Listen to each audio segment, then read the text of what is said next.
Hello, Bacho. Let's read this question. So this question says energy required to move a satellite of mass small m from an orbit of radii 2r to 3r around Earth of mass capital M. Alright, आपको बच्चों यहाँ पर क्या बतानी है? Energy required बताना है, ठीक है, टू मूव ए सैटेलाइट। तो देखिए बच्चों, इस क्वेश्चन का की कॉन्सेप्ट आप क्या लिख सकते हैं? द की concept of this question is energy required to move a satellite, ठीक है। ग्रेविटेशनल पोटेंशियल एनर्जी लिख लीजिए। कौन सी? Gravitational potential energy.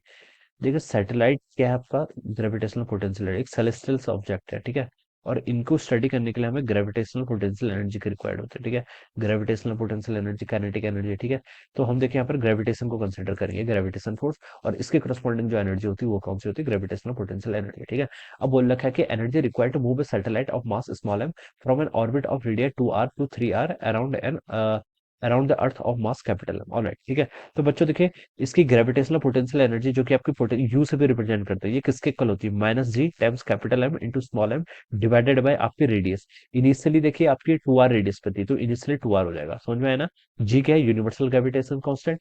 Capital M is the mass of the earth and small M is the mass of the satellite. तो initially इसकी इसकी जो ग्रेविटेशनल पोटेंशियल एनर्जी होगी वो इतनी होगी। इसको मैं ई आई लिख लेता हूँ, ठीक है। फिर हम इसको शिफ्ट कर रहे हैं किसी एक 3r रेडियस के ऑर्बिट में, ठीक है। तो ई फाइनल जो हो जाएगी, इसकी फाइनल एनर्जी वो कितनी हो जाएगी आपकी? Minus G times capital M times small M divided by radius कितनी हो जाएगी? 3r के इक्वल। यहाँ पर आपने शिफ्ट कर दिया, यहाँ पर इसकी एनर्जी इतनी हो जाएगी।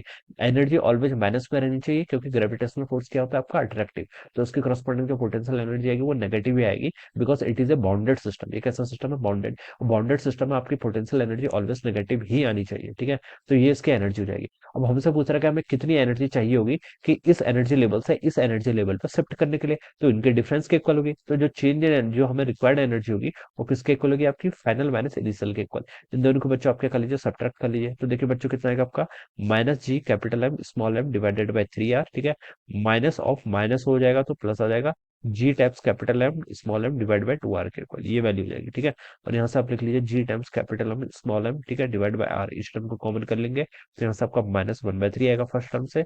सेकंड टर्म से आपका प्लस 1/2 आ जाएगा। ऑलराइट, तो इसको सॉल्व करेंगे तो G times capital M small m divide by r, ठीक है। और यहाँ पर देखिए आपका कितना हो जाएगा?